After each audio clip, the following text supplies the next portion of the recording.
Hello, good evening to all of you. आप सभी का स्वागत है भटनी राइस में। मेरा नाम देवी सिंह है। देखो, एक चीज़ और बता दूं कि हमारा ये कंप्लीट जो है लेक्चर 750 रुपए पे, कंप्लीट लेक्चर 750 रुपए पे ये जो कोर्स मिलेगा, इसमें पीडीएफ मिलेगा, टेस्ट मिलेगा, वीडियोस मिलेगा, ध्यान रखिएगा। ओके। और ये सारा इसमें से हम भटनी राइस का जो ऐप है, ये हमारे मतलब गूगल प्ले स्टोर से इसको भटनी राइस के हमारे इस ऐप को डाउनलोड कर लेना है। और यहाँ आपको सारा कंप्लीट वीडियो और भी सब्जेक्ट के वीडियो मिल जाएंगे। हम टैक्सेशन पढ़ रहे हैं, हमारा टैक्सेशन के अंदर ये थर्ड लेक्चर है। तो चलो देखते हैं भाई, ये टैक्सेशन में थर्ड लेक्चर में हमें क्या पढ़ना है। मैंने अपने पिछले लेक्चर में अर्थात टैक्सेशन के सेकंड लेक्चर में डीटीएए के बारे में बात करी थी, यानी डबल टैक्स अवॉइडेंस एग्रीमेंट के बारे में बात करी थी। ये एक्चुअल में होता क्या है, तो पहले तो आपको ये एग्रीमेंट से पहले भाई डबल टैक्स को बताना चाहिए मुझे कि ये क्या होता है। देखो, जब एक आय पे, मान लो एक आय है, और एक आय पे अगर आपको एक से ज्यादा बार टैक्स देना पड़े, एक आय पर आपको एक से ज्यादा बार टैक्स देना पड़े, तब इसको दोहरा कर कहते हैं। तब इसको क्या कहते हैं भाई? दोहरा कर कहते हैं। जब दोहरे कर को खत्म करने के उद्देश्य से आपस में दो देश एग्रीमेंट करते हैं, आपस में दो देश एग्रीमेंट करते हैं, तब इसको दोहरा कर परिहार समझौता कहते हैं। इसे उदाहरण के तौर पे ऐसे समझो, जैसे कि मान लो अमेरिका की कोई एक इंस्टीट्यूशन है, भारत की शेयर बाजार में उसने से निवेश किया। उसने 100 रुपए का निवेश किया, मान लो, अब डॉलर का मान लो, ठीक है, $100 का निवेश किया। इसके बाद वो है, मान लो कि एक साल बाद, ऐसे समझो कि एक साल बाद वो $200 में बेच के जा रहा है, तो उसको यहां क्या देना पड़ेगा? यहां पे अभी मैंने आपको बताया था long term capital gain tax, मान लो देना पड़ेगा, कैपिटल गेन टैक्स देना पड़ेगा। अब मान लो कि यहां पे 100 रुपए का लाभ है, किस पे देना पड़ेगा? लाभ पर। $100 का मान लो लाभ है, तो यहां पे आप देखोगे कि ये जो $100 है, तो ये अमेरिकी व्यक्ति लेके जा रहा है अपने यहां। तो यहां इसका ये इनकम का, इसकी आय में बढ़ोतरी हुई, तो ये इनकम का हिस्सा हुआ। तो भाई भारत में ये टैक्स दे के आया, और साथ में अगर यहां इसको यहां पर टैक्स देना पड़े, तो ये तो हो गया दोहरा कर। क्या हो गया? दोहरा कर। अब इस दोहरे कर को अवॉइड करने के लिए जो देश होते हैं आपस में एग्रीमेंट करते हैं। तो मान लो यूएसए और इसके साथ साथ इंडिया एग्रीमेंट कर ले कि भाई दोहरा कर को अवॉइड करेंगे, दोहरे कर को अवॉइड करेंगे। तो हमने करीब जो है दुनिया के 90 देशों के आसपास देशों से हमने डबल टैक्स अवॉइडेंस एग्रीमेंट कर रखा है। अब इसके तहत यदि निवेश, मान लो कि इसके तहत इससे क्या फायदा होगा? अगर इससे ये फायदा होगा कि अगर हमारे यहां हमने डबल टैक्स अवॉइडेंस एग्रीमेंट पे हस्ताक्षर कर रखे हैं, तो हमारे यहां निवेश आएगा, विदेशी निवेश आएगा। साथ में ऐसे निवेश से जो है आय सृजित होगी, जीडीपी में बढ़ोतरी होगी, और इसके साथ साथ रोजगार के साधन भी क्रिएट होंगे, रोजगार के नए अवसरों को भी जन्म दिया जा सकेगा।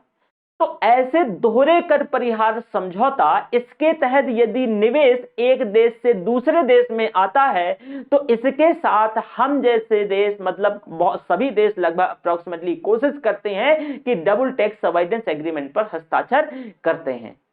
और इससे ये ज्यादातर एक्चुअल में विदेशी निवेश, और जैसे कि इन सारी चीजों को, उत्पादन और रोजगार सृजन को आकर्षित करेगा। क्योंकि विदेशी निवेश आएगा तो स्वतः, जब विदेशी निवेश आएगा तो उत्पादन, क्योंकि कैपिटल आ रहा है, तो चीजों का, वस्तु और सेवाओं का उत्पादन होगा।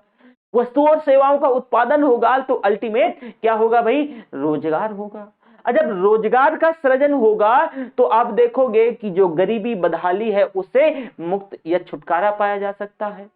लेकिन इससे एक लॉस क्या हो सकता है? चलो हमने त्याग दिया, मान लो कि हमने डबल टैक्स अवॉइडेंस एग्रीमेंट में साइन करके, समझौता करके, हमने जो टैक्स है तो हमने त्याग दिया। मान लो अमेरिका को बोला कि ठीक है आप वसूल लो, हम नहीं वसूलेंगे इसमें से। तो ये बताओ कि हमारा जो है रेवेन्यू का लॉस होगा कि नहीं होगा? हमें कर की यानी हानि होगी, यानी राजस्व की हानि होगी, रेवेन्यू की हानि होगी। भारत ने, जैसे मैंने बताया, करीब 90 देशों के साथ ऐसे समझौते कर रखे हैं, लेकिन सभी देशों के साथ समझौता एक जैसा नहीं है। सभी देशों के साथ जो समझौता है वो एक जैसा नहीं है। कुछ देशों के साथ जो हमने कुछ उन्हें एज दे रखी है, for example Cyprus, for example Singapore, for example Mauritius, इन देशों को हमने ज्यादा लाभ दूसरे देशों की तुलना में इस समझौते पर हमने इनको ज्यादा छूट, ज्यादा लाभ सुनिश्चित कर रखे हैं। और यही वजह है कि करीब आप देखोगे 2000 से 2019 तक, यानी जनवरी 2000 से जनवरी 2019 तक, करीब इस 19 साल में भारत में 457.46 बिलियन डॉलर का विदेशी निवेश आता है। लेकिन इसमें से अगर हम बात करें इस विदेशी निवेश में, तो दो देशों से, खास करके मॉरिशस और सिंगापुर से अप्रोक्सीमेटली 50% आता है। जैसे कि अगर हम बात करते हैं तो करीब 142 बिलियन डॉलर का जो निवेश है, करीब टोटल का 31% इसमें से मॉरिशस का योगदान है। 31% इसमें से मॉरिशस का योगदान है। वहीं करीब 20% जो कि इस पूरे में से सिंगापुर का योगदान है, अप्रोक्सीमेटली करीब 94.65% के आसपास। वहीं इसमें से आप देखोगे कि ये टोटल जो है, हमारा जो टोटल विदेशी निवेश है, तो उनमें से 50% मात्र दो देशों से आया है। अब इस चीज को आपको समझना चाहिए कि भाई, हमने बहुत बड़े देश हमारे यहाँ निवेश करते हैं, अमेरिका जैसे निवेश करते हैं देश, बड़े बड़े देश, यूके में जो है देश निवेश करते हैं, लेकिन यही दो ऐसे राष्ट्र हैं जो कि टोटल विदेशी निवेश का करीब 50% के आसपास हमारे यहाँ निवेश कर रखा है। क्या ये हमारे प्रति इतना, आपको क्या लगता है कि ये आखिर ये ऐसा हो क्यों रहा है? हमारे प्रति इतना ये एक उदार रवैया दिखा रहे हैं? ऐसा नहीं है। सब खेल लाभ का है, सब खेल प्रॉफिट का है। क्यों? हमने डबल टैक्स अवॉइडेंस एग्रीमेंट के अंतर्गत इन दोनों देशों को हमने ज्यादा एज दे रखी है, ज्यादा लाभ, ज्यादा छूट प्रोवाइड कर रखी है। अब देखो भाई, हमारे जो डबल टैक्स अवॉइडेंस एग्रीमेंट में जो DTAA में कमियां हैं, इन कमियों का प्रयोग जो है अंतरराष्ट्रीय निवेशक जो है अपने कर के बोझ को कम करने के उद्देश्य से करते रहे हैं। और इस दुरुपयोग को रोकने के लिए जो सरकारों ने लिमिटेशन ऑफ बेनिफिट क्लॉज का प्रयोग किया। अब जैसे कि हमारा तो लॉस हो रहा है भाई, ठीक है, हमारा अल्टीमेट क्या हो रहा है? लॉस हो रहा है, क्योंकि जहां जिसको टैक्स देना चाहिए वो टैक्स नहीं दे रहा है। सिंगापुर, मॉरिशस, इन्हीं दोनों रूट से भारत में आके निवेश कर देता है। तो इस समस्या को सॉर्ट आउट करने के लिए, इस समस्या से निजात पाने के लिए लिमिटेशन ऑफ बेनिफिट क्लॉज का प्रयोग करती हैं सरकारें। इसके तहत विदेशी निवेशक को, जो है विदेशी निवेशक है, तो उसको छूट तभी मिलती है जब वह कुछ अपने जो दस्तावेज हैं वो सर्टिफाई करे, प्रमाणित कर दे, तभी उसको छूट मिलेगी, अन्यथा उसको छूट नहीं मिलेगी। वह DTAA हस्ताक्षरित देश का नागरिक है। मान लो कि जैसे सिंगापुर से कोई हमारे यहाँ निवेश आ रहा है, कोई व्यक्ति सिंगापुर से निवेश कर रहा है, तो कम से कम हमने उसके साथ एग्रीमेंट किया है, तो उस देश का नागरिक होना चाहिए कि नहीं होना चाहिए? ऑब्वियसली उसका नागरिक होना चाहिए। भारत के अलग अलग देशों के साथ जो है हस्ताक्षर लिमिटेशन ऑफ बेनिफिट क्लॉज के भी प्रावधान डिफरेंट है, एक जैसे नहीं है। हालांकि इन दोनों देशों से आए निवेश केवल इन्हीं देशों की कंपनियों के नहीं है। आप ही जरा दिमाग लगाओ कि हमारे यहाँ इतना पैसा आया, तो क्या मात्र दो ही देशों से इतना निवेश हो रहा है? नहीं सर, ये दो ही देशों की कंपनियों का नहीं है, ये अन्य देशों की कंपनियों का है। मॉरिशस और सिंगापुर में ये क्या करते हैं, अपना यूनिट, अपनी इकाई स्थापित कर लेते हैं, और मॉरिशस और सिंगापुर रूट से ये क्या करते हैं, इसी रूट से भारत में ये निवेश करते हैं, इसी रूट से भारत में ये निवेश करते हैं। इस प्रोसेस को ट्रीटी शॉपिंग कहा जाता है, इसको ट्रीटी शॉपिंग कहा जाता है। इसके जरिए दो देशों की संधि का फायदा तीसरा देश उठा करके अपनी जो है, मतलब इसका जो फायदा है तीसरा राष्ट्र की जो है कंपनी, तीसरे जो थर्ड पार्टी की कंपनी है, इसका फायदा एक्चुअल में उठा लेती है। तो तो इन्हीं घाटों को ध्यान में रखते हुए आलोक करते हुए इन्हीं घाटों के आलोक में विशेष करके वोडाफोन डच जो डील थी, आपको याद होगा वोडाफोन डच डील, इसे मैं सेपरेटली पढ़ा दूंगा।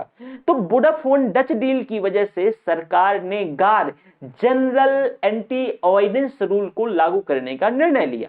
साथ ही इसके प्रावधानों के अंतर्गत DTA यानी डबल टैक्स अवॉइडेंस एग्रीमेंट के से ये टकराव रोकने के लिए हमने कई देशों के साथ जो हुई संधियां हैं उनमें संशोधन भी किए, ताकि हमारा जो गार है जनरल एंटी अवॉइडेंस रूल है वो डबल टैक्सेशन अवॉइडेंस एग्रीमेंट के साथ विरोधाभासी कॉन्फ्लिक्ट ना करे।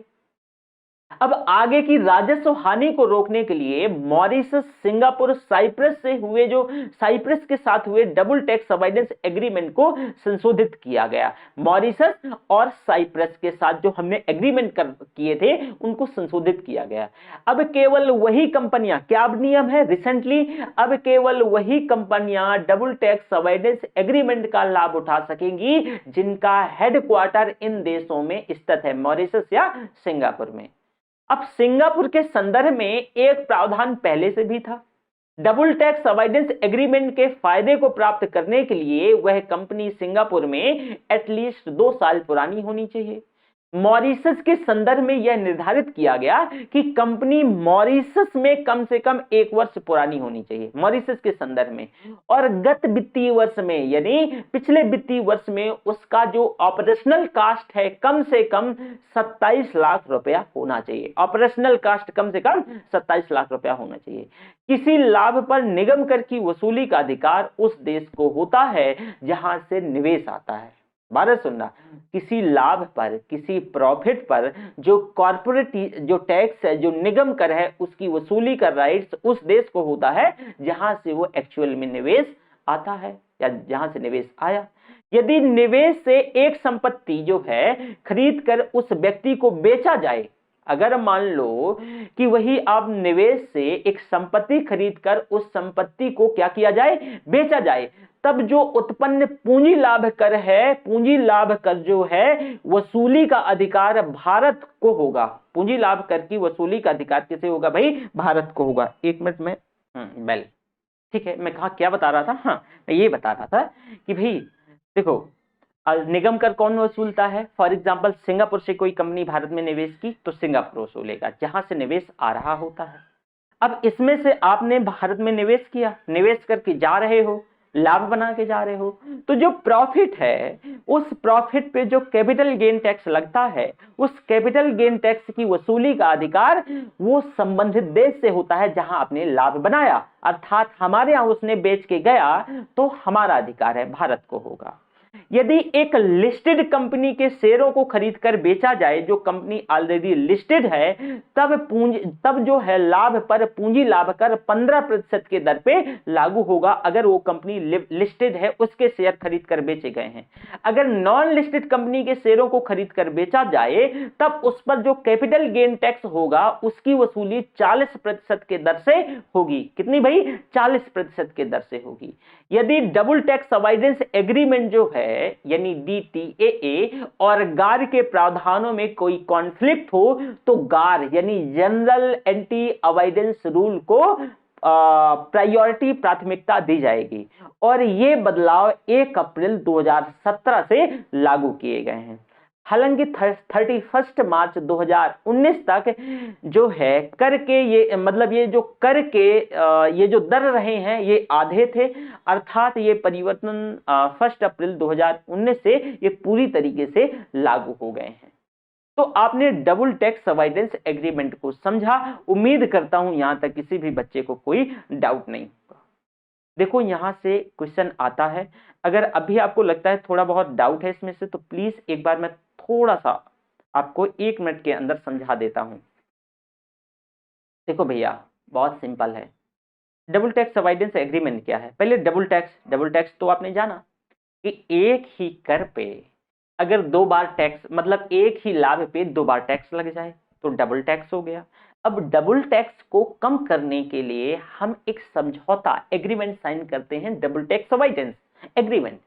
अब ये जो है 2 देशों के मध्य साइन किया जाता है। लेकिन होता क्या है, अगर हम भारत के संदर्भ में बात करें तो करीब हमने 89 देशों के साथ double tax avoidance agreement sign करके रखा है, लेकिन सभी के साथ जो प्रावधान है वो भिन्न भिन्न है, सभी के साथ प्रावधान एक जैसे नहीं है। खासकर हमारे यहाँ 3 देशों को बहुत ज्यादा इससे जो डबल टैक्स अवॉइडेंस एग्रीमेंट का लाभ मिला, साइप्रस, सिंगापुर और मॉरिशस। मैं आपको बता दूं, मॉरिशस और सिंगापुर से जितना भी हमारे यहाँ करीब 19 सालों में विदेशी निवेश आया, तो इन दोनों देशों से 50% विदेशी निवेश आया। आप अंदाजा लगाइए कि ये छोटे से देश हैं और हथेली के बराबर देश हैं, और हमारे यहाँ जो टोटल निवेश का, विदेशी निवेश का, ये 50% लेके आते हैं। कुछ तो इसमें से घपला है, कुछ तो इसमें से लोचा है। तो इसी लोचे को सॉर्ट आउट करने के लिए, ये ऐसा क्यों है भाई? देखो क्या होता है कि जैसे हमने इन देशों को ज्यादा छूट दे दी है, डबल टैक्स अवॉइडेंस एग्रीमेंट के अंतर्गत ज्यादा छूट दे दी है, तो जो दूसरे देश हैं, तीसरे देश हैं, मतलब अन्य देश हैं, यहां अपना यूनिट डालते हैं और उस रूट से हमारे यहां निवेश कर देते हैं। ठीक है, तो अब उस रूट से निवेश होता है तो हम उनके साथ बहुत ज्यादा एज उन्हें दे रखे हैं, लाभ, तो उन्हें एक्चुअल में भारत में टैक्स नहीं देना पड़ता। इस वजह से इन दोनों रूट से, मॉरिशस और सिंगापुर रूट से, करीब 50% से ज्यादा, अप्रोक्सीमेटली 50% से ज्यादा इन 19 सालों में विदेशी निवेश आया। तो अब इस समस्या को, अब हमें क्या होता है, इससे रेवेन्यू का लॉस होता है। तो हमने इस समस्या से निजात पाने के लिए गार और कुछ नियमों में भी परिवर्तन किए हमने, यानी जनरल एंटी अवॉइडेंस रूल लेके आए, और कुछ और नियमों में, जो एग्रीमेंट के जो नियम है डबल टैक्सेशन अवॉइडेंस एग्रीमेंट के, इन नियमों में भी परिवर्तन किया कि भैया अगर आपकी मदर कंपनी है इन देशों की तो ठीक है, हम छूट देंगे। अगर मदर कंपनी नहीं है तो एटलीस्ट 2 और 1 साल दोनों देशों के रेफरेंस में कम से कम इतनी पुरानी कंपनी होनी चाहिए। साथ में यह भी कहा कि आपका जो ऑपरेशनल कास्ट है इन देशों में अप्रोक्सीमेटली कितना, 27 लाख से कम ना होना चाहिए। तो हमने ये सारी चीजें, कुछ प्रावधान लागू कर दिया। लेकिन फिर भी अगर कोई कॉन्फ्लिक्ट होता है, साथ में ये भी हमने कहा कि भाई अगर आप मान लो कि जो शेयर खरीदते हो और जो है लिस्टेड कंपनी का शेयर खरीदते हो तब आपको 15%, और अगर नॉन लिस्टेड कंपनी का शेयर खरीदते हो तो 40% के दर से आपको कैपिटल गेन टैक्स देना पड़ेगा भारत में। ठीक है, और निगम कर एक्चुअल में उस देश की सरकार वसूलती है जहां से हमारे यहां निवेश हुआ है। तो हम तो निगम कर वसूल नहीं सकते हैं जब शेयर मार्केट में पैसा निवेश हो रहा है। हम क्या है, कैपिटल गेन टैक्स जो है वो इंपोज कर रहे हैं, वो पैसा हम क्या कर रहे हैं, वसूल रहे हैं। साथ में ये कहा गया कि मान लो, मैंने क्या बताया कि इस समस्या से डील करने के लिए हमने एक जनरल अवॉइडेंस एग्रीमेंट रूल लेके आए, और अगर इन दोनों में कॉन्फ्लिक्ट होगा तो हम वरीयता प्रेफरेंस किसे देंगे, जनरल अवॉइडेंस एग्रीमेंट रूल को देंगे। ओके, अब देखो जनरल अवॉइडेंस एग्रीमेंट रूल क्या है, इसे भी देख लो भाई। चलो भैया, जनरल एंटी अवॉइडेंस रूल, गार। देखो ये जो गार है ये एक कानून है जिसे सबसे पहले जर्मनी में लागू किया गया। जनरल एंटी अवॉइडेंस रूल जो गार है ये एक कानून है, और वेरी फर्स्ट टाइम इसको जर्मनी में लागू किया गया था। इसके बाद इसे 100 से ज्यादा देशों के द्वारा स्वीकार किया गया, और यह कर अधिकारियों को प्राधिकार जो है प्रदान करके उनको सशक्त बनाता है। ये जो कानून है तो इसे, मतलब जर्मनी के बाद अप्रोक्सीमेटली इसने सभी देशों ने, बड़े बड़े जो देश और खासकर जो मतलब जहां पे ठीक ठाक रेवेन्यू जनरेट हो रहा है, तो करीब 100 से ज्यादा देशों ने मतलब जनरल अवॉइडेंस एग्रीमेंट को स्वीकार किया। अब एक्चुअल में ये जो कर अधिकारियों को कुछ राइट्स, कुछ अधिकार, उनको सशक्त बनाता है ये कानून, उनको कुछ राइट्स देता है। इसके अंतर्गत हर वह वित्तीय लेन देन जो कि जानबूझकर कर परिहार यानी अवॉइडेंस के उद्देश्य से किया गया है। आप कोई लेन देन करते हो, लेकिन अगर हमें ऐसा समझ में आता है कि आपका ये जो लेन देन ये आपने कर छुपाने के लिए, जो है कर को अवॉइड करने के लिए ऐसा किया है, तो इस कानून के अंतर्गत वो सडेड होता है, मतलब कि आच्छादित होता है। ये कानून उसको आच्छादित कर लेता है। अब उसे कर वंचन की श्रेणी में रखा जाता है। ध्यान रखना, कर वंचन, कर चोरी, मतलब कर वंचन की श्रेणी में रखा जाता है। इसके उपरांत उसकी जांच करके उस पर जो लागू किया जा सकता है, मतलब जांच करके उस पर जो लागू किया जा सकता है। और यह सुनिश्चित किया जाता है या मतलब किया गया कि जिन वित्तीय लेन देन में जांच पूरी हो चुकी है या अंतिम निर्णय लिया जा चुका है उसे दोबारा गार के अंतर्गत नहीं लाया जाएगा। यह भी कहा गया गार के दायरे में मात्र वैसे ही लेन देन को लाया जाएगा जिसमें से कम 3 करोड़ रुपए के राजस्व की प्राप्ति की संभावना हो, उसी को जनरल अवॉइडेंस जो एग्रीमेंट रूल के अंतर्गत लाया जाएगा। इस समाधान के लिए, इस रेजोल्यूशन के लिए गार काउंसिल की स्थापना करी जाएगी और इसकी जो अध्यक्षता है वो सीबीडीटी के चेयरमैन, सेंट्रल बोर्ड जो डायरेक्ट टैक्सेस है इसके चेयरमैन ही करेंगे। काउंसिल में 2 दूसरे अन्य सदस्य भी होंगे जिनमें से एक न्याय मंत्रालय के ज्वाइंट सेक्रेटरी के पद से नीचे नहीं होना चाहिए एक व्यक्ति, और दूसरा जो है ये स्वतंत्र व्यक्ति होना चाहिए। वही चूंकि गार को भारत में हच और वोडाफोन डील के आलोक में लागू किया गया था, मैं अभी आपको जो हच और वोडाफोन डील का इशू बताऊंगा, तो हच और वोडाफोन डील के आलोक में इसे लागू किया गया था। पिछली सरकार इसे पूर्ववर्ती या फिर भूतलक्षी या रेट्रोस्पेक्टिव तौर पे लागू करना चाहती थी।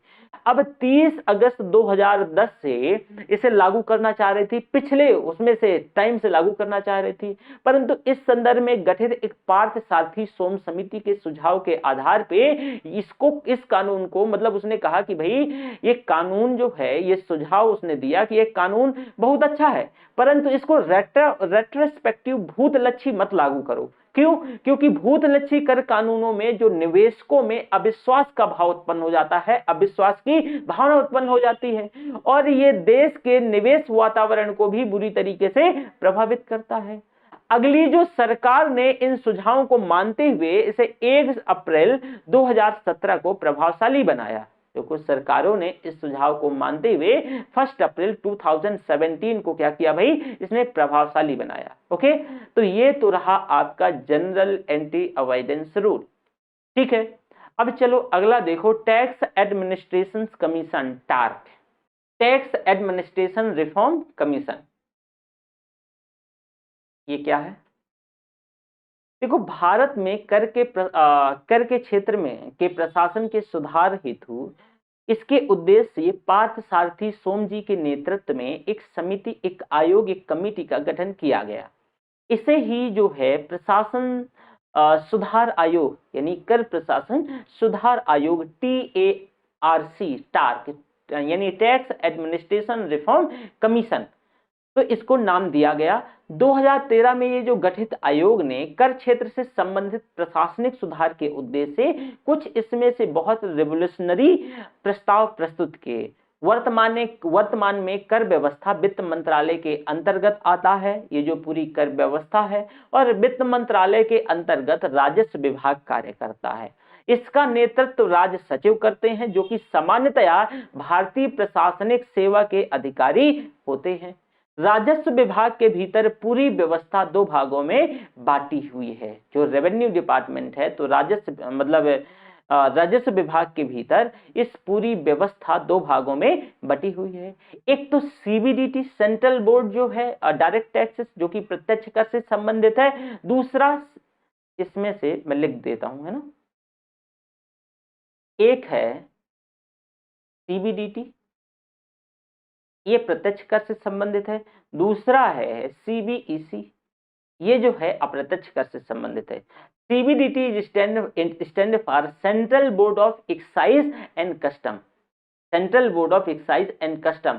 इसका बजट 2018-19 में नाम बदल करके जो पहले central board of indirect taxes and custom जो है तो सीबीईसी कर दिया गया था। ठीक है, तो जो central board of excise and custom था ये, तो इसका नाम बदल के क्या किया गया, central board of indirect taxes and custom. तो इसको सीबीआईसी 2018-19 के बजट में 2018-19 के बजट में सीबीआईसी कहा गया।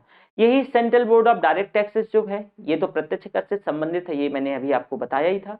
अब भाई इन दोनों का जो नेतृत्व है अलग अलग चेयरमैन करते हैं, जो कि इंडियन रेवेन्यू सर्विस से ये आते हैं, जो IRS से आते हैं, क्योंकि ये दोनों विभाग जो हैं एक दूसरे से पृथक हैं और इनमें उचित सामंजस्य की कमी भी देखने को मिलती है। भारत में हमेशा आरोप लगाते रहे हैं इंडस्ट्रियलिस्ट जो रहे हैं या करदाता की भाई भारत में टैक्स टेररिज्म का इशू बना रहता है।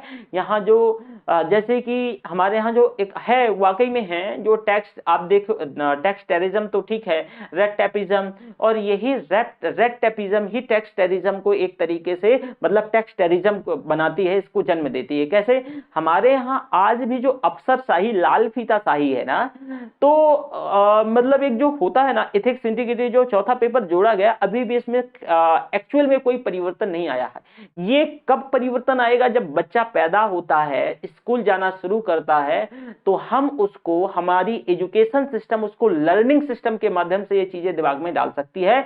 अगर आप चाहो कि यूपीएससी 3 साल तैयारी करने के बाद और कोई बदल जाएगा, उसकी हैबिट बदल जाएगी, उसका व्यवहार बदल जाएगा, तो सर ऐसा नहीं होता है, ऐसा नहीं होता है। आप ये अगर आपको पहले से ही व्यक्ति को नैतिक बनाना है, तो आपको ये ख्याल होना चाहिए कि आपकी एजुकेशन सिस्टम ही डिसाइड करती है कि आपका फ्यूचर क्या होगा, मतलब देश का फ्यूचर क्या होगा। और अगर एजुकेशन सिस्टम ऐसा ना हो जो चीजों को परिवर्तित कर सके, तो वो बहुत ज्यादा कुछ बदलेगा नहीं, वही ट्रेडिशनल सारी चीजें चलती रहती हैं। अब देखो, जैसे कि मैंने इसमें बताया, कर प्रशासन सुधार से संबंधित जो पार्थ सारथी जी ने बहुत कुछ कहा, और एक चीज तो सबसे जो इंपॉर्टेंट रही है, उनने ये भी कहा, टार्क ने ये सुझाव दिया कि भाई राजस्व विभाग जो है ना, राजस्व विभाग को खत्म करके सचिव का जो राज्य सचिव का पद है, इसको भी खत्म कर दो। दूसरी बात, हमारे यहाँ यूपीएससी का एग्जाम, IAS का एग्जाम, मतलब ये कहा जाता है कि भाई ये सभी चीज का सॉल्यूशन है। देखो, हर एक सब्जेक्ट की अपनी एक्सपर्टीज होती है। इकोनॉमिक्स की एक्सपर्टीज इकोनॉमिस्ट से अच्छा कौन जान सकता है, ठीक है? तो हर एक सब्जेक्ट की अपनी एक्सपर्टीज होती है, लेकिन इसका मतलब ये कतई नहीं है कि आप हिस्ट्री पढ़ के, पॉलिटिकल साइंस पढ़ के, आप ज्योग्राफी पढ़ के आप जाके रेवेन्यू डिपार्टमेंट को हेड कर रहे हैं और सारा सब कुछ है। तो और ट्रेनिंग के दौरान आपको कितना सिखा दिया जाएगा? ट्रेनिंग के दौरान अगर आपकी जो एकेडमिक बैकग्राउंड वैसा नहीं रहा है, तो ट्रेनिंग के दौरान आप जो है सामान्यतः नॉलेज पा सकते हैं, लेकिन आप जब अपने कॉलेज या यूनिवर्सिटी एकेडमिक लाइफ पे होते हैं, उस समय आप चीजों को एक गहनता से और सीखने का जो आपका वो होता है ज्यादा होता है, एक्सपोजर ज्यादा होता है। तो पार्थ सारथी सोम ने कहा कि भाई आप जो ये राजस्व सचिव का पद है, इसे भी खत्म कर दो, राजस्व विभाग को ही खत्म कर दो, और जो CBDT है, central board of direct taxes, और CBEC, बाद में इसका CBIC कर दिया गया, तो इसको मर्ज कर दो, दोनों का विलय कर दो, और कर विभाग के अधिकारी और कर्मचारियों के प्रशिक्षण में आधारभूत परिवर्तन लाओ। अगर परिवर्तन नहीं लाते हो तो ये चीजें नहीं बदलने वाली हैं, ताकि उन्हें करदाताओं के प्रति ज्यादा संवेदनशील बनाया जा सके। आप टैक्स पेयर हैं, अगर आपके साथ थोड़ा सा भी चूक हो गई तो आपको फोन करके बुलाया जाएगा, मतलब अगर आप जाते हो तो आपके साथ मतलब बहुत अजीब तरीके से बिहेव किया जाता है। आप भी टैक्स पेयर हो, आपके पैसों से सरकार चल रही है, और सरकार के नौकर अगर आपके साथ अच्छे से ट्रीट ना करें, तो आपके अंदर क्या मतलब एक ऐसा फील होगा कि बताओ भाई, हम सरकार को टैक्स दे रहे हैं और सरकार हमारे साथ ऐसा ट्रीट कर रही है, तो कम से कम रिस्पेक्ट की तो उम्मीद की जा सकती है। अब एक्चुअल में ऐसा होता नहीं है। तो पार्थ सारथी सोम जी ने कहा कि भाई आप अपने ये जो पूरी व्यवस्था है ट्रेनिंग की, प्रशिक्षण की, इसमें आधारभूत परिवर्तन की जरूरत है, ताकि इन लोग, अगर आप इन्हें नैतिक तौर से तैयार करिए, ताकि ये करदाताओं के प्रति ज्यादा संवेदनशील रहें, और कर की वसूली की प्रक्रिया में केंद्र के द्वारा कुल जो व्यय है, यानी जो कुल व्यय है, वो कम से कम 10% हिस्सा करदाताओं को अतिरिक्त सुविधा प्रदान करने के उद्देश्य से किया जाना चाहिए। पार्थ सारथी सोम ये भी कह रहे हैं कि आप जितना टैक्स वसूल रहे हो, उसका कम से कम 10% हिस्सा भैया उनके जो करदाता हैं उनकी व्यवस्थाओं के लिए, मतलब उनको फैसिलिटीज उपलब्ध करवाने के लिए, अतिरिक्त सुविधा के लिए आप करो। इस उद्देश्य से पैसा खर्च करो। इसके लिए सरकार को सूचना प्रौद्योगिकी कम्युनिकेशन टेक्नोलॉजी का प्रयोग करना चाहिए। करों में इलेक्ट्रॉनिक अदायगी अनिवार्य तौर से की जाए इसमें से, और एकल खिड़की क्लियरेंस भी मिलना, मतलब सिंगल विंडो क्लियरेंस मिले। जो दस्तावेज हैं इनको कम से कम आप जो है दस्तावेज को कम कर दो, इसको डिजिटलाइज कर दो, सभी के एक्सेस में हो जाए, सभी की पहुंच में हो जाए।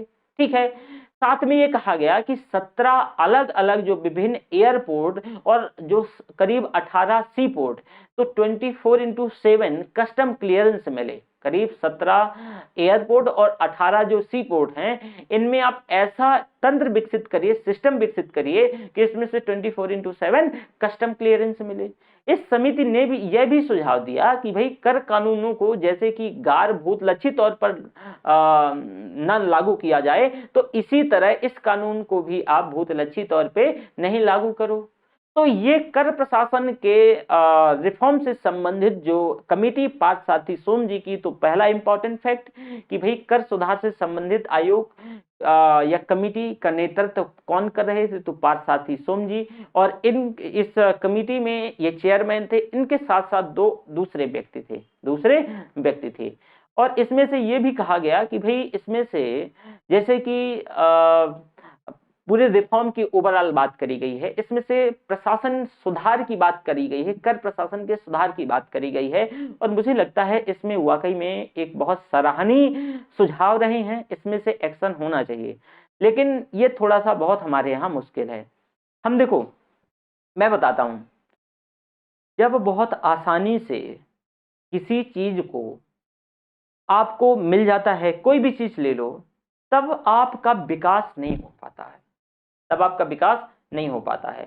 हमारे यहाँ क्या है कि लगभग देखिए, मौसम की अगर हम बात करते हैं, एनवायरमेंट की बात करते हैं, तो सामान्य दशाएं देखने को मिलती हैं, ना बहुत ज्यादा ठंडी होती है, ना ज्यादा बहुत गर्मी होती है, मतलब एक सामान्य जो मौसम की दशाएं हैं बनी रहती हैं। तो हमारे यहाँ एनवायरमेंट कंडीशन ऐसी हैं, तो हमारे यहाँ कुछ भी आप बुआई कर दीजिए तो एटलीस्ट थोड़ा बहुत तो हो ही जाता है, मतलब आपका पेट भरा रहेगा, आपका पेट खाली नहीं रहेगा। और जब ऐसा होता है, जब आपके पास आवश्यकता नहीं होती है, तो उसमें से कहा जाता है कि जो आवश्यकता ही आविष्कार की जननी है, अभाव ही आविष्कार की जननी है। आपकी आवश्यकता ही नहीं है, या फिर अगर आप इसको और थोड़े बड़े लेवल में बात करें, तो भाई पॉलिटिकल विल पावर नहीं है। और जैसे कि अभी एक इशू में आप देख रहे हैं, पॉलिटिकल विल पावर का मतलब यहाँ से क्या है कि यहाँ हमारी सरकारें यह वेट एंड वॉच करती हैं कि कोई दूसरा आदमी आएगा, फिर वही बिल्ली के गले में घंटी बांधेगा, दूसरा आदमी आके बिल्ली के गले में घंटी बांधेगा। ये political scarcity, political will power का जो इशू आता है, कहीं ना कहीं ये देश की जो पॉलिसीज हैं और देश में जो डेवलपमेंट है उसको पीछे लेके जाता है। मैं एक उदाहरण, रिसेंट के उदाहरण से मैं आपको यहाँ समझाना चाहूंगा। देखिए, पहली बात तो अभी जैसे लखीमपुर कांड, मतलब ये मेरा पर्सनली व्यू है, मैं इस पे से अगर जिस 2 मिनट में आपसे जरूर इस पे बात करना चाहता हूं, क्योंकि आपको कल IAS बनना है, ठीक है, और आपको यही IPS बनना है, सिविल सर्विस में जाना है, यही सारी चीजें टैकल करनी है। तो आपको अपनी पर्सनैलिटी को डेवलप करने के लिए आप कैसे अपने आप को पर्सनैलिटी को डेवलप करें, और यही तो एक तरीके से जो यानी जो निर्णय की प्रक्रिया है, जो निर्णयन प्रक्रिया होती है किसी भी चीज में, कितना जल्दी आप निर्णय लेते हैं, ये आपके व्यक्तित्व से झलकती है, और यही आपको फाइनली UPSC तक ले जाएगी। अंतिम लड़ाई आपके व्यक्तित्व की होती है, और अगर आप अपने आप को साबित करके दिखाते हो उस पैनल के सामने, तो आपका सिलेक्शन होता है, अन्यथा सिलेक्शन नहीं हो पाता है। तो अब जैसे कि मैं यहाँ पे बात करूं, आपने देखा होगा ये एक बहुत बड़ा इशू होने वाला था। अब भाई 4-5 किसानों की मृत्यु हुई है, और 3-4 और भाजपाई जो कैंडिडेट थे कहते हैं, तो उनकी मृत्यु हुई है, और ये मतलब एक तरीके से बहुत ही दुर्दांत और शर्मनाक घटना है। लेकिन इससे पहले मैं आपसे ये मैं पूछना चाहूंगा कि चलिए ठीक है, जिस पे आरोप लग रहे हैं, मंत्री जी के बेटे पे आरोप लग रहे हैं, तो मुझे एक चीज ये समझ नहीं आता कि पहले देखिए सरकार, खास करके हमारी जो पुलिस व्यवस्था है, एक तरीके से वो दबाव में वर्क करती रही, क्योंकि अगर कोई व्यक्ति पे 120B और 302 अगर लगता है, उसका आरोपी है, तो पुलिस तो उसको घसीट के लाती है थाने में और पहले तो तोड़ाई करती है। हालांकि ये अनऑफिशियल है, तोड़ाई उड़ाई करने की जरूरत नहीं है, मतलब आप पूछिए, एक्चुअल में इन्वेस्टिगेट करिए, लेकिन 4-5 दिन गिरफ्तारी में लग गए। और मैं आपसे पूछता हूं कि आप बताइए, जो ये सिक्योरिटी पर्सनल्स और ये सिक्योरिटी किसके अंदर, कौन सी मिनिस्ट्री के अंदर आता है? होम मिनिस्ट्री के अंदर। और उनके पिताजी यानी होम मिनिस्टर ऑफ स्टेट्स हैं, ठीक है, सेंट्रल गवर्नमेंट में। तो भाई ये बताइए कि जो व्यक्ति, बहुत सिंपल है लॉजिक, जिसको साफ साफ यहां किसी को नहीं दिखाई दे रहा, ये नेचुरल जस्टिस का उल्लंघन है, नेचुरल जस्टिस का उल्लंघन है, जो प्राकृतिक न्याय है। कि मेरा आप इन्वेस्टिगेशन कर रहे हो, ध्यान से सुनना, मेरा आप इन्वेस्टिगेशन कर रहे हो, लेकिन मेरे पापा को आप सैल्यूट कर रहे हो, तो क्या जो मेरा इन्वेस्टिगेशन होगा वो न्यायपूर्ण होगा? लोगों को न्याय मिल पाएगा? शायद तो नहीं। ठीक है, ये आरोप है, लेकिन आरोप के लिए इन्वेस्टिगेशन फेयर होना चाहिए ना। अगर आरोप लगा है तो फेयर, अब सब लोग कह रहे हैं कि आरोप है, ठीक है, यहाँ ना मैं था और बाकी आप देख ही रहे हैं कि क्या चीजें हैं। किसान चुपचाप जा रहे हैं और उनके ऊपर गाड़ियां, आप देख ही रहे हैं कि क्या हालात है। लेकिन इस आरोप का फेयर इन्वेस्टिगेशन होना चाहिए। अगर कोई आईजी, डीआईजी, कोई एसपी मेरे पिता को सैल्यूट मान रहा है, मान लीजिए, और आप मुझे फिर इन्वेस्टिगेट वो क्या कर पाएगा? शायद तो नहीं।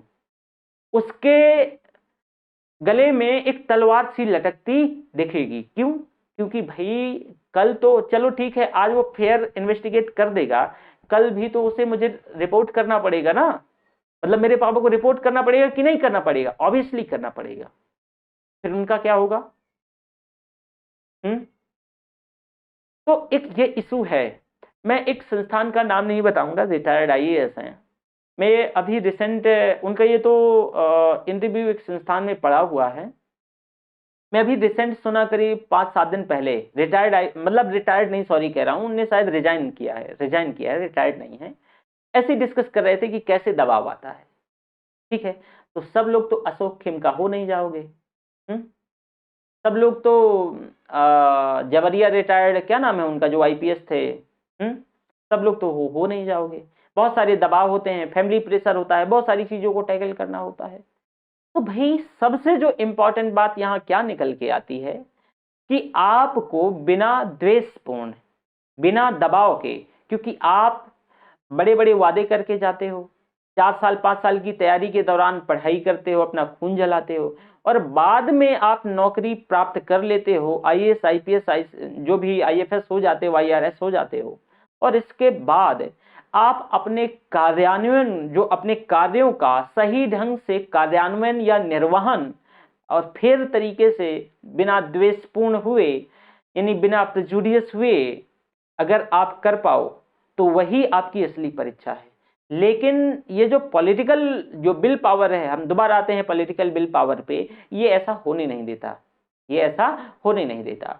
जैसे कि पूरा देश मांग कर रहा है कि भाई मंत्री जी बर्खास्त होने चाहिए, ठीक है, मैं नहीं कह रहा, ठीक है, मंत्री जी बर्खास्त होने चाहिए, बाकी आप समझ रहे हैं, तो मंत्री जी बर्खास्त होने चाहिए। और लॉजिक तो बनता है भाई, नेचुरल जस्टिस का कहीं ना कहीं, अगर मंत्री जी बने और उनके बेटे पर इन्वेस्टिगेशन हो रहा है, दिस इज ये नेचुरल जस्टिस के अगेंस्ट है, ये तो वायलेशन ऑफ नेचुरल जस्टिस है ना। तो ये होता है।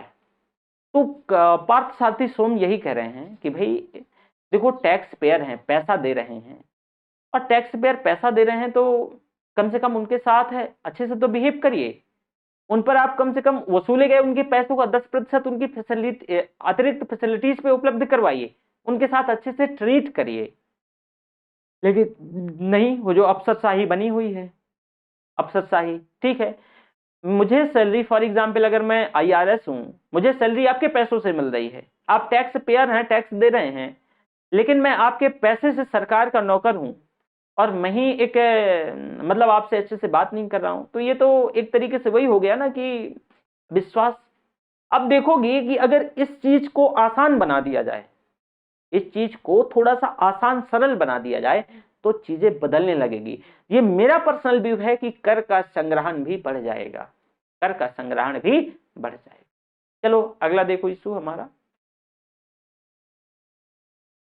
Transfer pricing base erosion, profit shifting. Important है, पहले देखो ये क्या है। ये तीनों सब हेडिंग है, transfer pricing, base erosion, profit shifting. जब एक कंपनी किसी अन्य देश में कार्यरत अपनी ही किसी इकाई को कच्चा माल, कल पुर्जे और प्रौद्योगिकी बेचती है। ध्यान से सुनना, जब कोई मान लो ए नाम की कंपनी है, किसी अन्य देश में कार्यरत, कोई दूसरे देश में कार्यरत अपनी ही इकाई को कच्चा माल, कल पुर्जे या फिर टेक्नोलॉजी बेचती है, तो प्राप्त हुए मूल्य को ट्रांसफर प्राइसिंग कहते हैं। जो पैसा प्राप्त होता है इसको क्या कहते हैं भाई, ट्रांसफर प्राइसिंग कहते हैं। ए नाम की कंपनी है जो कि यूएसए में है, ठीक है। अब मान लो कि भारत में इसकी कोई यूनिट है और ये कंपनी भारत में अपनी ही यूनिट को क्या बेच रही है, टेक्नोलॉजी बेच रही है। तो जो ये पैसा यहां जाएगा, इसकी हेड ऑफिस, हेडक्वार्टर, वो ट्रांसफर प्राइसिंग होगा, ट्रांसफर प्राइसिंग। अब भाई ऐसी कंपनियां उच्च कर से बचने के लिए, मतलब जो हेवी टैक्स से बचने के लिए इनपुट और कच्चे माल को कुछ इस प्रकार बेचती हैं कि जिस देश में मान लो कर की दर ज्यादा हो, जिस देश में कर की दर ज्यादा हो वहां लाभ की प्राप्ति कम रह जाए। ऐसे समझो कि मान लो ये ऐसा क्यों किया जाता है, अगर कर की दर जो है यहां पे बहुत ज्यादा है, ध्यान से सुनना, तो यहां पे क्या किया जाएगा कि जो लाभ है, लाभ वो काफी यहां पे कम रह जाए। कोशिश की जाती है कि भाई ऐसी कंपनियां जो होती हैं तो ये ऐसा इस वजह से करती हैं कि उच्च दर से, उच्च कर दर से जो है, उच्च कर उच्च से बचने के लिए, मतलब जो हेवी जो टैक्स रेट होता है उससे बचने के लिए जो इनपुट और कच्चे माल को ऐसे वो बेचती हैं कि जिस देश में कर की दर ज्यादा हो वहां लाभ की प्राप्ति कम रह जाए। कर की दर ज्यादा होगी तो लाभ की प्राप्ति कम रह जाए।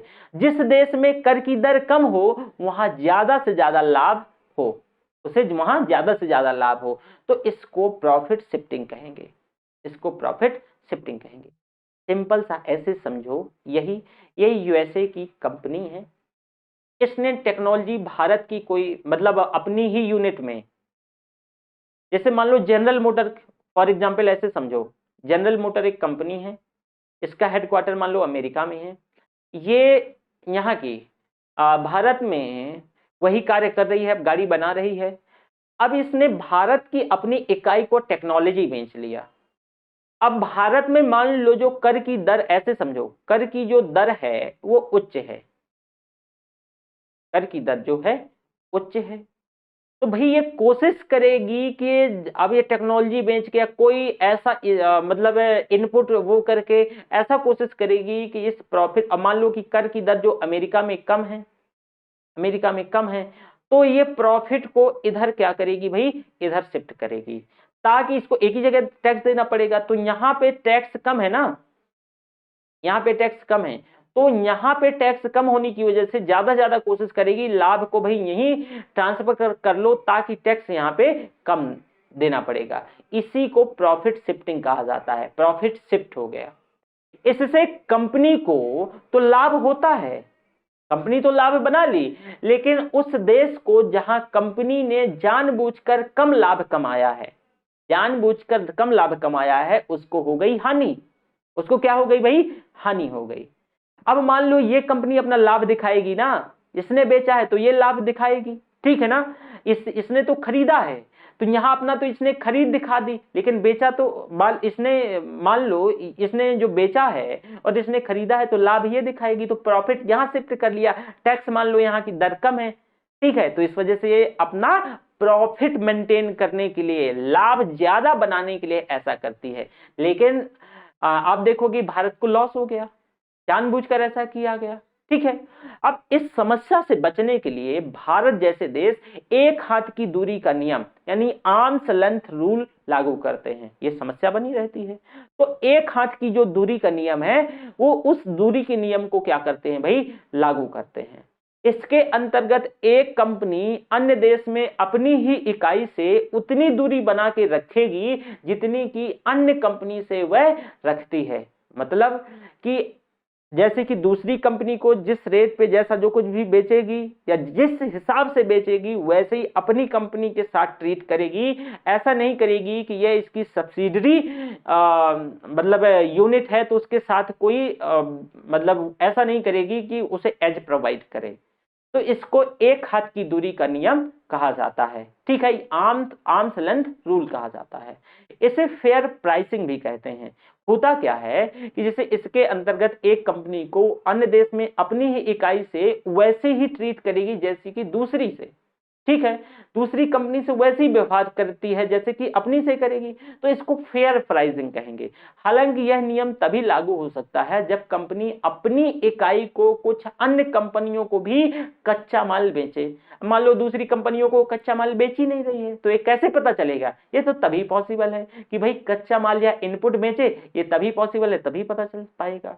यदि कंपनी केवल अपनी इकाइयों को ही सामान बेचे तब एक हाथ की दूरी का नियम यहां पे लागू नहीं हो पाएगा। और ऐसी परिस्थिति में एडवांस प्राइसिंग एग्रीमेंट जो ईपीए साइन किया जाता है, एडवांस प्राइसिंग एग्रीमेंट, ये एपीए एग्रीमेंट सॉरी ये एपीए साइन किया जाता है। ये समझ में आया? अब भाई एपीए एक प्रकार का एग्रीमेंट है, समझौता है, जो करदाता मुख्यतः कंपनी और कर अधिकारी जो है या प्राप्तकर्ता मुख्यतः जो एक देश है इसके बीच एग्रीमेंट ये होता है। इस प्रकार के समझौतों में यह पहले सुनिश्चित कर लिया जाता है कि अगले कुछ वर्षों में एक कंपनी किस कीमत पर अपने ज्ञात इकाई जो पहले से ज्ञात इकाई हैं तो उन इकाइयों और सहायक कंपनियों को कच्चा माल देगी। ये पहले से निर्धारित कर लिया जाता है कि क्या कीमत रहेगी। साथ में यह भी देखा जाता है कि कर बचाने के उद्देश्य से कुछ कंपनियां अपने मुख्यालय को ऐसे देशों में स्थानांतरित कर लेती हैं जहां कर की दर बहुत कम होती है, जिससे अन्य जो कई देश होते हैं तो उसमें से डबल टैक्स अवॉइडेंस एग्रीमेंट का हस्ताक्षर कर रखा है। जैसे कि मैंने बताया अभी भारत और सिंगापुर या मॉरिशस के केस में अमेरिका की कंपनी आई, उसने हमने अच्छे से मतलब ज्यादा एज दे रखी है मॉरिशस को, सिंगापुर को, तो उसने सिंगापुर के रूट से हमारे यहां निवेश कर दिया। ठीक है, तो मान लो कि ये कब होता है? जब हमने डबल टैक्स अवॉइडेंस एग्रीमेंट फला देश के साथ एग्रीमेंट साइन कर रखा हो। ऐसे राष्ट्रों को टैक्स हेवन कहते हैं। मॉरिशस या फिर वैसे राष्ट्र जहां पे टैक्स की दरें बहुत कम होती हैं या फिर वो दूसरे देश के साथ एग्रीमेंट साइन कर रखा है और जो संबंधित देश में उसे टैक्स नहीं चुकाना पड़ेगा और जहां पे वो मतलब जहां से निवेश कर रहा है वहां बहुत कम टैक्स चुकाना पड़ेगा, तो ये टैक्स हेवन कहलाता है। अब इस प्रक्रिया में बेस इरोजन आधार अपरदन कहा जाता है। मतलब इस प्रक्रिया को, ये जो पूरा प्रोसेस है, इसको बेस इरोजन, आधार ही वो हो गया तो इसको बेस इरोजन या आधार अपरदन कहते हैं। बेस इरोजन प्रॉफिट शिफ्टिंग की इस अवधारणा को सबसे पहले ओईसीडी ने प्रतिपादित किया था। किसने? ओईसीडी ने प्रतिपादित किया था। तो आपने प्रॉफिट ट्रांसफर प्राइसिंग देखा, बेस इरोजन देखा, प्रॉफिट शिफ्टिंग देखा। उम्मीद करता हूं यहां तक किसी भी बच्चा लोग को कोई डाउट नहीं होगा। ओके, चलो। प्रत्यक्ष कर संहिता डायरेक्ट टैक्स कोड, ये डीटीसी क्या है जरा इसमें थोड़ा सा नजर डालो। डायरेक्ट टैक्स कोड प्रत्यक्ष कर के क्षेत्र में एक प्रस्तावित कर सुधार था। प्रत्यक्ष कर के क्षेत्र में एक प्रस्तावित कर सुधार था। एक बार लागू होने पर यह आयकर कानून को पूर्णतः प्रतिस्थापित कर देती है। मतलब इसमें क्या हुआ, जो डीटीसी है डायरेक्ट टैक्स कोड, ये डायरेक्ट टैक्स कोड प्रत्यक्ष कर के क्षेत्र में यह एक प्रकार का जो प्रस्तावित यानी प्रपोजल रिफॉर्म था। एक बार लागू होने पर यह आयकर कानून जो है उसको ये रिप्लेस्ड कर देगी। ये क्या कर देगी? उसको प्रतिस्थापित कर देती है। अब इसमें कई प्रावधान बहुत लोकप्रिय होने की वजह से वर्तमान सरकार ने इसको पूर्णतः लागू नहीं किया है। कई ऐसे प्रावधान हैं, लेकिन इसके कुछ इंपॉर्टेंट जो पहलू हैं वो धीरे धीरे आयकर अधिनियम में संशोधन करके लागू करने का विचार बनाया जाता है। डायरेक्ट टैक्स कोड के अंतर्गत कुछ इसमें से इंपॉर्टेंट सुझाव भी हैं। क्या क्या सुझाव है भाई डायरेक्ट कोर्ट के अंतर्गत, जरा यहाँ पे समझने का प्रयास करिए। देखो भाई, वर्तमान में कर नियोजन जो टैक्स प्लानिंग है, इसके उद्देश्य से जितने भी निवेश के वित्तीय उपकरण हैं, जितने भी निवेश के वित्तीय उपकरण हैं जिनकी मदद से करदाता अपनी कर देयता को कम करते हैं और उनमें ज्यादातर एग्जेम्प्ट प्रणाली पर आधारित हैं। मतलब देखो, टैक्स प्लानिंग तो ऑलरेडी मैं बता चुका हूं कि जैसे आयकर अधिनियम में धारा 80C के अंतर्गत बहुत सारी ऐसी सरकार की पॉलिसीज हैं, उनमें निवेश करके आप टैक्स को प्लान कर सकते हो। तो जो कर नियोजन के उद्देश्य से, टैक्स प्लानिंग के उद्देश्य से जितने भी निवेश के वित्तीय उपकरण हैं, चाहे जो भी हो, ठीक है, जितने भी निवेश के, चाहे वो कन्या समृद्धि योजना या कुछ भी हो, तो जितने भी उपकरण हैं, इसमें से जिसकी मदद से करदाता अपनी कर देयता को कम करते हैं, करदाता अपनी जो कर देता है, लायबिलिटी कर के भाग को कम करते हैं, इसमें से ज्यादातर एग्जेम्प्ट यानी ट्रिपल ई प्रणाली, आपने सुना होगा, एग्जेम्प्ट प्रणाली पर आधारित हैं। इस प्रणाली के तहत जो धनराशि निवेश की जाती है, तो वो निवेश के वर्ष तक कर के दायरे से फ्री रहती है, बाहर रहती है।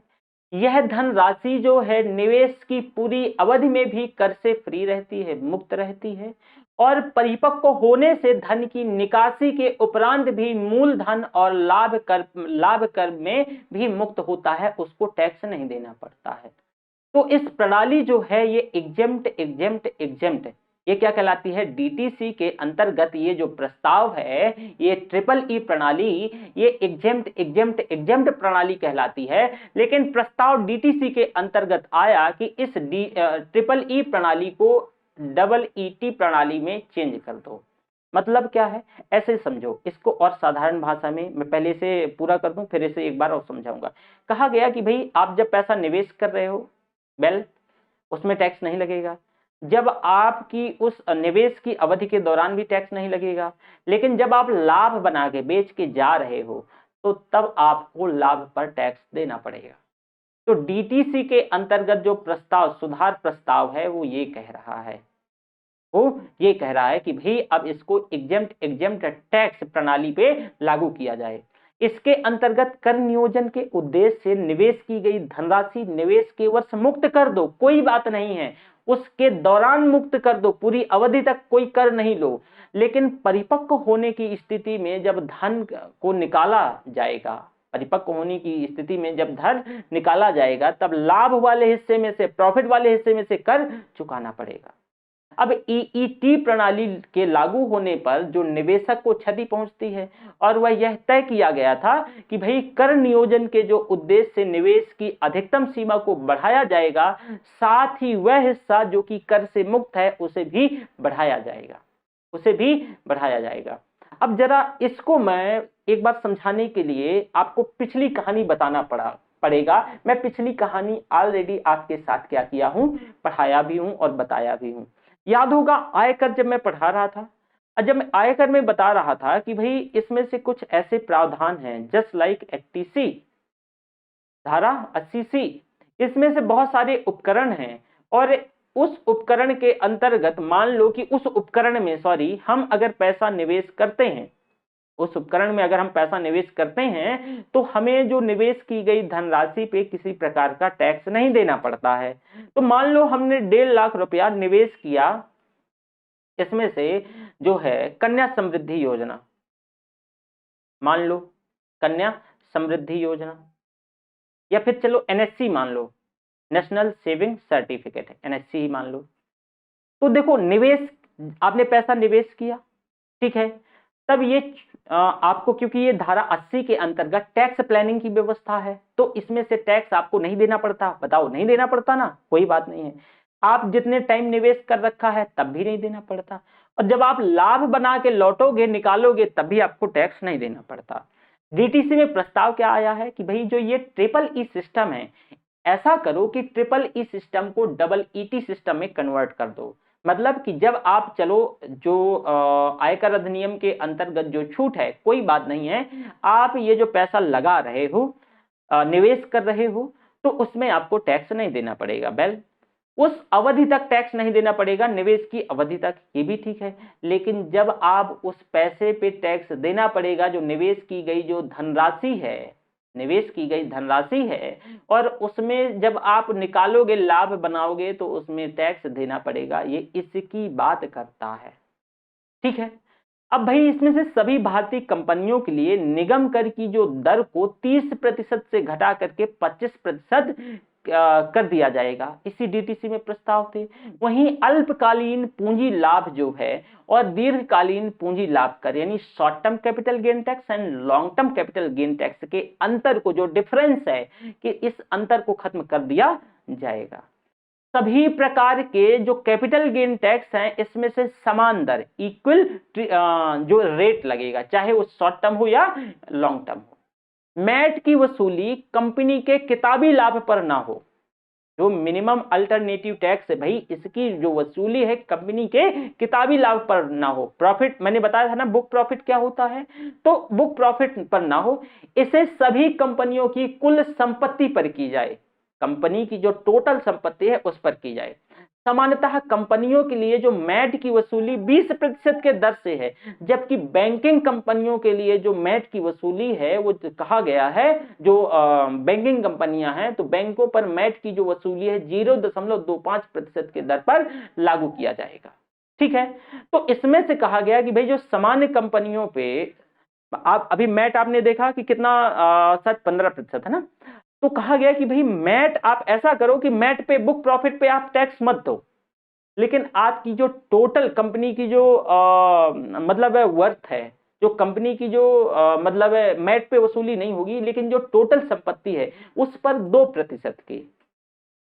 लेकिन वहीं जो बैंकिंग से संबंधित कंपनियां हैं उस पे मैट 0.25% पर लागू किया जाएगा। ठीक है, ये आपने देखा। Transparent taxation honouring the honest platform, अगला इश्यू है हमारा, देख लो इसे। Transparent taxation honouring the honest platform. प्रधानमंत्री जी ने अगस्त 2020 में इस मंच का उद्घाटन किया। इस प्लेटफॉर्म में फेसलेस असेसमेंट, फेसलेस अपील और जो है टैक्स पेयर चार्टर जैसे व्यापक सुधारों को शामिल किया गया। इसका मूल उद्देश्य, या इसका जो अगर मूल उद्देश्य की बात करें, मेन पर्पज ये है कि आयकर प्रणाली में ट्रांसपेरेंसी और करदाताओं को सशक्त बनाना है, जो करदाता हैं उनको मजबूत बनाना है। तो वही कर अधिकार पत्र, जो टैक्स पेयर चार्टर पर कर अधिकारियों और करदाताओं के बीच जो अधिकारों और दायित्वों का भी खाका खींचना है, और यह करदाताओं के उचित और विनम्र और तर्क संगत व्यवहार को भी भरोसा दिलाती है। ठीक है, तो ये टैक्स पेयर चार्टर के अंतर्गत, तो ये ध्यान रखिएगा, ये अगले साल भी पूछा जा सकता है। इस साल के एग्जाम हो चुका और हम खासकर अगले साल के लिए ही प्रिपेयर कर रहे हैं। ठीक है, अगला है गूगल टैक्स या इक्विलाइजेशन लेवी। देखो भाई गूगल टैक्स क्या होता है, देखो जो गूगल टैक्स है इसे अमेजन टैक्स भी कहा जाता है। आपने सुना होगा गूगल टैक्स, अमेजन टैक्स, तो इसको अमेजन कर भी कहा जाता है। यह एक प्रकार का विदहोल्डिंग टैक्स है, एक प्रकार का विदहोल्डिंग टैक्स है। जैसे कि मैंने आपको बताया था कि भाई एक विदहोल्डिंग टैक्स आपको याद आ रहा होगा, आप मुझे कमेंट बॉक्स में कमेंट करके बताइएगा, और मैं अगली क्लास में बता दूंगा कि भाई विदहोल्डिंग टैक्स मैंने एक जगह और भी बात की थी, तो आप बताइएगा, या बता दूं टीडीएस, वो भी विदहोल्डिंग टैक्स भी है, टैक्स डिडक्शन एज सोर्स। तो टीडीएस कभी कभी कमेंट भी कर दिया करिए। ओके, चलो, तो यह अमेजन कर भी, जो इसको अमेजन कर भी कहा जाता है, ये एक प्रकार का विदहोल्डिंग टैक्स है। तो यह भी सीबीडीटी यानी central board of direct taxes के नियंत्रण में आने वाला प्रत्यक्ष कर की श्रेणी में रखा जाता है। यह जो है, यह कर ओईसीडी ने बेस इरोजन और प्रॉफिट शिफ्टिंग के मुद्दे पर विचार करते हुए, विचार विमर्श को ध्यान में रखते हुए उसी दौरान सुझाया था, और भारत में औपचारिक तौर से इसे जो है यानी इक्विलाइजेशन लेवी कहते हैं। बजट 2016-17 में गूगल, फेसबुक इत्यादि जैसी इंटरनेट आधारित कंपनियों के आय का प्रमुख जो स्रोत उन पर जारी किए गए विज्ञापन होते हैं, उन पर जारी किए गए विज्ञापन होते हैं। और ऐसे विज्ञापन जो हैं भारतीय कंपनियां भी जारी करती हैं। अब जैसे ऐसे समझो कि जैसे मान लो गूगल है, फेसबुक है, जितनी भी कोई भी कंपनी जो इंटरनेट पर आधारित है, तो इन कंपनियों का आय का सबसे प्रमुख स्रोत क्या होता है? विज्ञापन। आप विज्ञापन देते हो ना, तो सबसे इंपॉर्टेंट सोर्सेस क्या होता है भाई? विज्ञापन होता है। ऐसे विज्ञापन भारतीय कंपनियां भी जारी करवाती हैं, देती ही हैं। तो परंतु विज्ञापन के लिए जो किया गया भुगतान वो पूर्णतः उस विदेशी कंपनी के हेडक्वार्टर में चला जाता था, कर की प्राप्ति उस देश को नहीं होती थी। जो कर की प्राप्ति है, तो जो मतलब जहां से पेमेंट किया जाता था उस देश को कर की प्राप्ति नहीं होती थी, बल्कि उसको जो हेडक्वार्टर में पहुंच जाता था, तो जो संबंधित देश की कंपनी है उस देश को कर की प्राप्ति होती थी। इससे कंपनियों का मुख्यालय जो है, आप देखोगे जिसमें से कंपनी का मुख्यालय होता था, तो वहीं कर की उसे प्राप्ति कर ली जाती थी, वहीं कर रिसीव किया जाता था, वहीं कर लगाया जाता था, इम्पोज किया जाता था, जिससे भारत सरकार को राजस्व की हानि होती थी। अब इक्विलाइजेशन जो लेवी है, इसके अंतर्गत यह तय कर दिया गया है कि यदि एक वित्तीय वर्ष में एक भारतीय कंपनी अगर कोई एक फाइनेंशियल ईयर है और कोई एक भारतीय कंपनी या भारत में स्थित कोई कंपनी, या भारतीय कंपनी, दोनों के लिए बात करी गई है, इस प्रकार के विज्ञापन के लिए 1 लाख से अधिक का भुगतान अगर करती है, तो इस राशि का 6% कंपनी के स्रोत से ही, सोर्सेस पर ही कटौती करके भारत सरकार को कर के तौर पे देगी। भारत सरकार को कर के तौर पे देगी। इसको जो कहते हैं इक्वलाइजेशन लेवी या गूगल टैक्स या अमेजन टैक्स का। ओके, अब इसके बाद आपको देखना है टैक्स बोनेंसी यानी कर उत्साह। ये क्या कर उत्साह क्या है? देखो भैया, यह एक ऐसी परिस्थिति को संबोधित करता है जिसमें से पिछले वर्ष के मुकाबले कर के संग्रहण में वृद्धि की दर जो है पिछले वर्ष की तुलना में देश की सकल घरेलू उत्पाद के वृद्धि दर से ज्यादा हो। इसको कर उत्साह या टैक्स बोनेंसी कहते हैं। मतलब कि देखो बहुत सिंपल है, जिसमें से जो पिछले वर्ष की मुकाबले जो कर का संग्रहण में वृद्धि की जो दर है, जो इसका ग्रोथ रेट है, वो पिछले वर्ष की तुलना में जो जीडीपी में वृद्धि के ग्रोथ रेट से ज्यादा है, तो ये टैक्स बोनेंसी या कर उत्साह कहलाता है। अगले हम लेक्चर में लेफर कर्व के बारे में देखेंगे।